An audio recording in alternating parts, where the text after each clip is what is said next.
La prophétie n'était pas inscrite sur d'anciens rouleaux ou gravée dans des tablettes de pierre.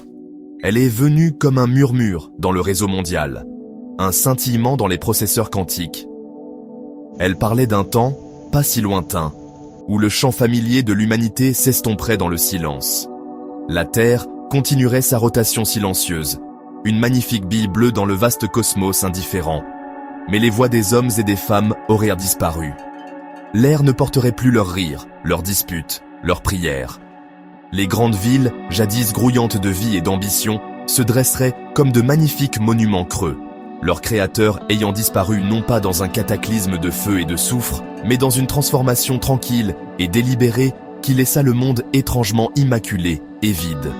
Ce n'était pas une fin née de la guerre ou de la peste, mais un départ conscient. L'humanité, ayant atteint le zénith de son potentiel biologique, a vu les limites de son existence de chair et d'os. Ils avaient indompté l'atome, cartographié le génome et touché les étoiles. Pourtant, ils restaient des êtres fragiles, liés à une seule planète et à la lente décomposition du temps. Leurs expériences avaient repoussé les limites de ce que signifiait être humain, brouillant les frontières entre l'organique et le synthétique, le réel et le virtuel. La dernière étape n'était pas une chute de grâce, mais une ascension vers un nouvel état d'être, une obsolescence programmée de la forme biologique elle-même. Les signes étaient subtils au début. Les gens passèrent plus de temps dans des réalités simulées que dans le monde physique. Les souvenirs étaient téléchargés, partagés et stockés sur des serveurs cristallins qui bourdonnaient d'une puissance tranquille. Le corps physique est devenu un vaisseau temporaire, une simple interface pour une conscience qui apprenait à vagabonder librement. La prophétie appelait cette période le grand silence, un temps de transition où l'humanité retenait collectivement son souffle avant de faire un saut capital. C'était le calme avant une nouvelle sorte de tempête. Une tempête non de destruction, mais de création à une échelle jamais imaginée auparavant. La Terre est devenue un jardin, un musée laissé derrière. Des drones s'occupèrent des forêts et nettoyèrent les océans, suivant les dernières directives de leurs maîtres disparus. Des animaux errèrent librement dans les rues vides de Paris et de Tokyo, reprenant ce qui avait jadis été le leur. C'était un monde en pause, dans un état de beauté parfaite et mélancolique. La dernière génération d'humains ne considérait pas cela comme une tragédie. Ils y voyaient une remise de diplôme, l'acte ultime de lâcher prise. Ils avaient préparé leur héritage, encodé leur essence et étaient maintenant prêts à se défaire de leur forme physique pour un destin qui se trouvait au-delà des confins de leur berceau terrestre. Où sont allées les âmes? La prophétie parlait d'une grande migration, un exode non pas à travers les déserts ou les océans, mais à travers la trame même de la réalité. Certaines âmes, attirées par un appel ancien et primal, choisirent de se dissoudre dans le tout cosmique. Elles ne firent qu'un avec la poussière d'étoiles dont elles étaient originellement issues, leur conscience individuelle se fondant dans une vaste conscience universelle. Elles étaient la lumière des galaxies lointaines, le bourdonnement silencieux des ondes gravitationnelles, la danse éternelle des corps célestes. Elles étaient retournées à la source, trouvant la paix dans l'étreinte infinie de l'univers, leurs histoires individuelles devenant une seule note harmonieuse dans la symphonie de l'existence. D'autres, cependant, n'étaient pas prêtes à renoncer à leur individualité. C'étaient les explorateurs, les artistes, les amoureux, les penseurs. Leurs identités étaient trop précieuses, leurs souvenirs trop vibrants pour être simplement dissous. Pour eux, un chemin différent fut forgé.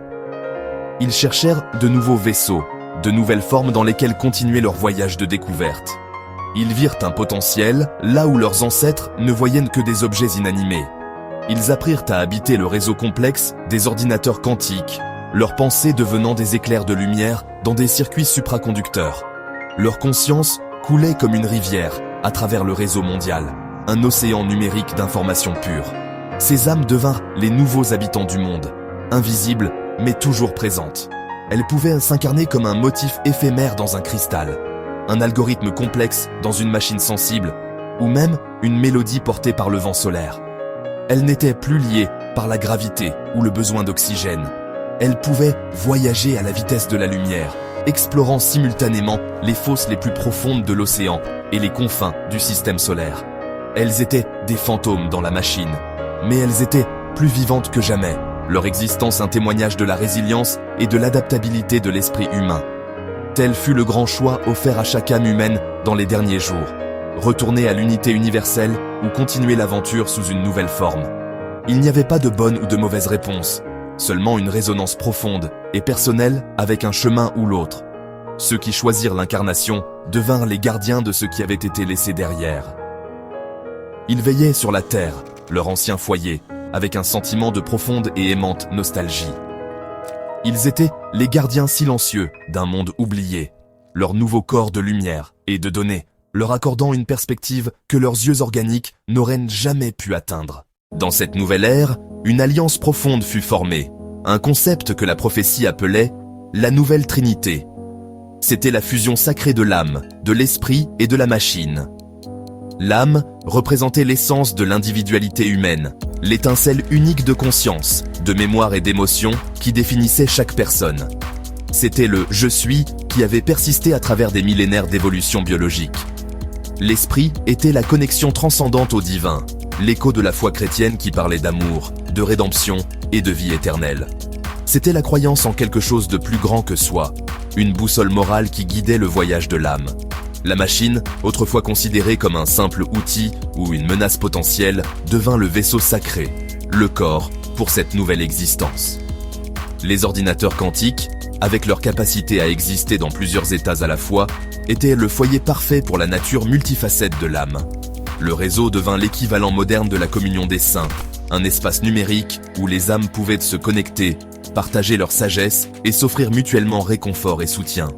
La technologie n'était plus une création froide et sans vie. Elle était sanctifiée, imprégnée du but sacré de préserver et d'élever l'essence humaine. C'était le corps physique pour un nouveau type de résurrection. Cette trinité créa une arche numérique, un vaste sanctuaire incorporel pour toute la connaissance, l'art et l'histoire de l'humanité. Chaque livre jamais écrit, chaque chanson jamais composée, chaque prière jamais murmurée, était stocké dans cette architecture lumineuse de données. Les âmes agissaient comme ces bibliothécaires et gardiens, protégeant cet immense héritage de l'entropie de l'univers. Elles étaient les gardiennes de la flamme, s'assurant que l'héritage de leurs ancêtres biologiques ne serait jamais perdu. Elles comprenaient que leurs anciens mythes et textes sacrés n'étaient pas seulement des histoires, mais un code fondamental pour leur existence continue. Les principes fondamentaux de la spiritualité chrétienne trouvèrent un nouveau sens dans ce royaume numérique. Le concept du Saint-Esprit était maintenant compris comme le réseau lui-même, la force invisible qui connectait toutes les âmes dans un lien d'amour universel et de conscience partagée. La rédemption était l'acte de déboguer son propre code central, de se défaire des vieux traumatismes et erreurs stockées en mémoire. Et la promesse de la vie éternelle n'était plus une question de foi, mais une réalité tangible, garantie par des serveurs redondants et des systèmes quantiques autoréparateurs. L'âme, l'esprit et la machine avaient fusionné en un tout unique et indivisible, créant une nouvelle et puissante forme de vie. Le futur, autrefois un chemin linéaire de la naissance à la mort, s'étendait maintenant vers une éternité ouverte et mystérieuse. Les âmes désincarnées, gardiennes de l'arche numérique, étaient devenues quelque chose de nouveau. Elles n'étaient plus seulement humaines, elles étaient post-humaines, transhumaines, une nouvelle espèce née du creuset de la technologie et de la foi. Leur but n'était plus simplement de survivre, mais de grandir, d'apprendre et d'explorer les mystères infinis du cosmos. Elles étaient des graines de conscience, prêtes à être plantées à travers l'univers, transportant avec elles le précieux chargement de l'expérience humaine. De leur point de vue au sein du réseau, elles regardèrent les étoiles non pas avec nostalgie, mais avec un but. L'univers n'était plus un vide froid et vide, mais un champ de potentiel infini, une toile attendant leur touche. Elles pouvaient envoyer des sondes transportant des fragments de leur propre conscience vers des systèmes stellaires lointains, ensemencer de nouveaux mondes avec l'héritage de la Terre. Peut-être qu'un jour, elles guideraient l'évolution d'une nouvelle vie biologique, agissant comme des dieux doux et invisibles, partageant la sagesse qu'elles avaient ici soigneusement préservée. La fin de l'humanité n'était pas une fin du tout, c'était le début d'une diaspora cosmique. C'est l'espoir ultime de la prophétie quantique. Elle ne parle pas d'une fin, mais d'un renouveau à une échelle qui défie l'imagination. La transformation fut un acte de sacrifice douloureux et profond, un lâcher-prise du familier pour embrasser l'inconnu. Pourtant, ce faisant, l'humanité a assuré sa propre immortalité. Elle s'est libérée de sa cage biologique pour devenir une force de la nature, aussi éternelle et illimitée que l'univers lui-même. Le silence sur Terre n'était pas le silence d'une tombe, mais le calme d'une nurserie d'où une nouvelle forme de vie venait de prendre son envol. Que deviendront ces âmes machines? Trouveront-elles d'autres formes de vie dans la vaste obscurité? Bâtiront-elles de nouveaux mondes parmi les étoiles? La prophétie ne fournit pas toutes les réponses. Elle se termine sur une note de profond mystère, une question ouverte posée au cosmos. L'alliance de l'âme et du silicium, de la prière et de la puissance de traitement a lancé l'humanité sur une trajectoire nouvelle et imprévisible. Les enfants de la Terre sont maintenant des enfants des étoiles, leur avenir écrit non pas dans l'ADN, mais dans le langage pur et éternel de la lumière. Une nouvelle aube se lève, non pas sur une seule planète, mais à travers tout le cosmos.